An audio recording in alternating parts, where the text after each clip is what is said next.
Hello বন্ধুরা, তোমাদের সকলকে জানাই আমার এই চ্যানেলের নতুন আরেকটি ভিডিওতে স্বাগতম। তো বন্ধুরা, তোমরা সবাই কেমন আছো? আশা করছি তোমরা সকলেই ভালো আছো, আর আমি অনেকটাই ভালো আছি। তাই তো একটা ব্লগ নিয়ে চলে আসলাম। অনেক দিন ধরেই ভাবছিলাম একটা ব্লগ করব, কিন্তু করা হচ্ছিল না। তো আজকে সময় করে একটা ব্লগ করেই ফেললাম।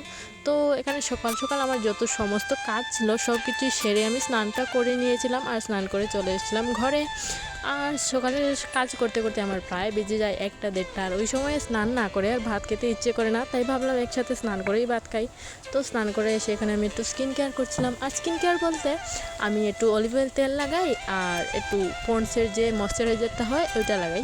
আর তেমন কিছু একটা ব্যবহার করি না। আমরা মিডল ক্লাস ফ্যামিলির মানুষ, সানস্ক্রিন এই সব আমাদের ইউজ করার তো টাকা পয়সা নেই, আর আমরা গরিব মানুষ, বুঝতেই তো পারছো। তো এটাই লাগাই আমি। এটা খুব ভালো স্কিনের জন্য, আর এটা লাগানোর পর স্কিনটা একদম গ্লো হয়ে যায়। তোমরা একটা ইউজ করে দেখতে পারো, খুব ভালো লাগে। আমার স্কিনের ডিফারেন্সটা দেখি তোমরা বুঝতে পারবে কেমন। এটা খুব ভালো, এটা সফট হয়ে যায়। আর শীতের দিনে লাগালে তো এটা আরও ভালো, খুবই ভালো কাজ করে। তো দেখতেই পাচ্ছি এখানে স্নান করে এসে আমি একটু ঢং করেছিলাম, স্কিন কেয়ারটাও কমপ্লিট করে নিয়েছি। এবার সোজা চলে যাব আমি পুজো দিতে। পুজো দেওয়ার সময় আমি তেমন কোনো ক্লিপ নিতে পারিনি, কারণ ভগবানের পুজোতে আমি মোবাইলটা সাইডে রাখিনি। তারপর পুজো দেওয়া শেষ করে চলে গেছিলাম সোজা রান্না করে। আর খুব খিদেও লেগেছিল, প্রায় 2টো বেজে গেছিলো।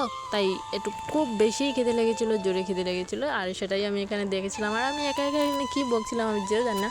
আসলে আমি ব্লগগুলো করি ঠিকই, কিন্তু ওইগুলোর সাউন্ড না একদম কম আসে, তাই পরে দিয়ে আবার আমাকে ভয়েস ওভার দিতে হয়। তো বুঝতেই পারছো কতটুকু প্রবলেম হয়। মানে আমাদের ঘরে অনেক লোক থাকে, আর সবার সামনে ভিডিওটা করতে আমার ভালো লাগে না। আর আমার ঘরে এইসব এলাও নেই, তো আমি লুকিয়ে ভিডিও করি এখনও বলতে পারো। এখন 2026 চলছে, তাও আমাদের ঘরের অনেক মানুষের ধারণা এখনও চিন্তাভাবনা বদলায়নি ভিডিও সম্পর্কে। তো তাই জন্য লুকিয়ে আমি ভিডিও করি। তেমন সবাই জানে না, কেউই জানে না আমি যে ভিডিও করি। তো দেখতেই পাচ্ছি এখানে আমি ভাতটা বেড়ে নিয়ে খেতেও বসেছি। আর আমার সাথে না মাও ভাত খাচ্ছিলো, মাও রয়ে গেছিলো ভাত খাওয়ার জন্য। তো মাকেও ভাত দিয়ে দিয়েছিলাম, আমরা একসাথেই খেয়েছিলাম।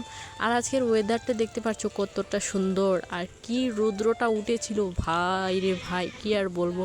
মুখ ফুক একদম জ্বালিয়ে নিয়েছিল। তো ভাত খাওয়া শেষ করে আমি চলে গেছিলাম একটু রাস্তার দিকে। আর আজকে রৌদ্র উঠেছিল বলে ধান লাকড়ি যত কিছু আছে সব কিছুই আমি ফেলে দিয়েছিলাম রৌদ্রেতে, যাতে শুকিয়ে যায়। কারণ একটানা অনেক দিনই বৃষ্টি হয়েছিল, তাই এগুলো তেমন একটা শুকানো হয়নি। তো দেখলাম এখানে ডাক্তারও চলে এসেছিল। আসলে কি হয়েছিল, সকাল থেকেই মা আমাকে বলছিল যে মায়ের মাথাটা ঘুরছে। তো তাই আমি ডাক্তারকে ফোন করেছিলাম। তো ডাক্তারবাবু চলে এসেছিলেন স্লাইন দেওয়ার জন্য। তো এই যে এখানে স্লাইন লাগানো হচ্ছে। আর স্লাইন লাগানোর সময় আমার মায়ের মুখের রিয়াকশানটা দেখে মনে হচ্ছিল এক্ষুনি না কেঁদে দেয়। কি আর বলবো, এখনও একদম এইরকমই ইঞ্জেকশন দিতে একদম ভয় পায়। কি আর বলবো, এই যে দেখতেই পাচ্ছ কীরকম মুখ বানিয়ে ফেলছে, আমার এক্ষুনি দেখে হাসি উঠছে। তো তারপর স্লাইন দেওয়া শেষ করে ডাক্তারও চলে গেছিলেন যার নিজের বাড়িতে। তারপর আমি এখানে এসেছিলাম। আর এখানে কী জানি একটা কাজ করতে করতে আমার কী হয়েছিল, হাতের মধ্যে কি লেগে জানি আমার এইরকম রক্ত বেরিয়ে গেছিলো, আর খুব জ্বালা করছিল হাতটা। তো কী আর বলবো, আর এখনও এটার মধ্যে অনেকটাই ব্যথা রয়ে গেছে, এখনও ঠিক মতো সারেনি এটা। আর এখানে খুবই জ্বালা করছিল, আমি সেটাই বলছিলাম এখানে।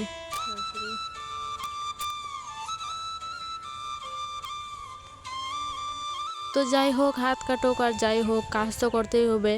তো সেই জন্য আমি চলে গেছিলাম আমাদের ছাগলটাকে নিয়ে, এটাকে ঘাস খাওয়াতে হবে। তো তাই জন্য এটাকে নিয়ে চলে গেছিলাম এই একটু গাছতলার দিকে। তো দেখতেই পাচ্ছ যাচ্ছি। আর এই বৃষ্টিতে রাস্তার যা অবস্থা হয়েছে কি আর বলবো। আর আজকে এত রৌদ্র উঠেছে কি যে বলি, কিচ্ছু বলার নেই, একদম মুখ জ্বালিয়ে নিচ্ছিল, আমি তো আগেই বলছি। আর এই যে এটা হচ্ছে আমার গাছতলা, আর এটা হচ্ছে আমাদের ছাগল। আমাদের মোট 5টা ছাগল আছে, আর গরুও আছে। এখানে যতটুকুলো দেখতে পাচ্ছ সবগুলোই কিন্তু আমাদের। আর তারপর এখানে আমি আমার চেহারাটা একটু দেখিয়ে নিলাম। তারপর এখন বাড়িতে চলে যাব। এখানে অনেকটাই রৌদ্র আর গরম লাগছে, গরমে হালত একদম খারাপ হয়ে গেছে। তো এখন আমি বাড়িতে চলে যাব। তো দেখতে পারো, আর গিয়ে দেখি মায়ের স্লাইনটা কতটুকু উঠলো না উঠলো, এটাও তো দেখতে হবে। তো এটা প্রায় অলমোস্ট হয়েই গেছে, একটু বাকি রয়ে গেছে। আর মা এখানে দেখলাম শুয়ে পড়েছে। তারপর এটা হয়ে গেছিলো প্রায় 1-1.5 ঘন্টা পরে, এটা মানে পুরোটা উঠে গেছিলো। তারপর ভাই এখানে খুলে দিচ্ছিল মায়ের স্লাইনটা, আর মা আবারও সেম রিয়াকশান দিতে লাগলো। তো দেখতেই পাচ্ছ। ও দেখতেই পাচ্ছ আমার মায়ের মুখের রিয়েকশন দেখে মনে হচ্ছে কেঁদে দেবে, এক্ষুনি যেন কেঁদে দেবে। কি আর বলবো, আর আমি এখানে সেটাই দেখাচ্ছিলাম হা করে। তো তারপর খেলাম আমি একটু আম, বাবা বাজার থেকে আম নিয়ে এসেছিলো, তো তাই আমি খেলাম। দেখতে পাচ্ছি রাক্ষসের মতন। আর এটা খেতে না খুবই মিষ্টি ছিল, তাই আমি সেটাই তোমাদেরকে দেখাচ্ছিলাম, কারণ তোমরা তো এটা খেতে পারবে না, তাই আমি তোমাদেরকে দেখিয়ে দেখিয়ে খাচ্ছিলাম। তো আর আমি না ত্রিপুরাতে থাকি, তাই আমার ভাষাটা হচ্ছে সিলেটি ভাষা, তাও আমি একটু শুদ্ধ ভাষাতে কথা বলার চেষ্টা করছি। কোনো ভুল হয়ে গেলে আমাকে একটু মাফ করে দিও আর একটু মানিয়ে নিও।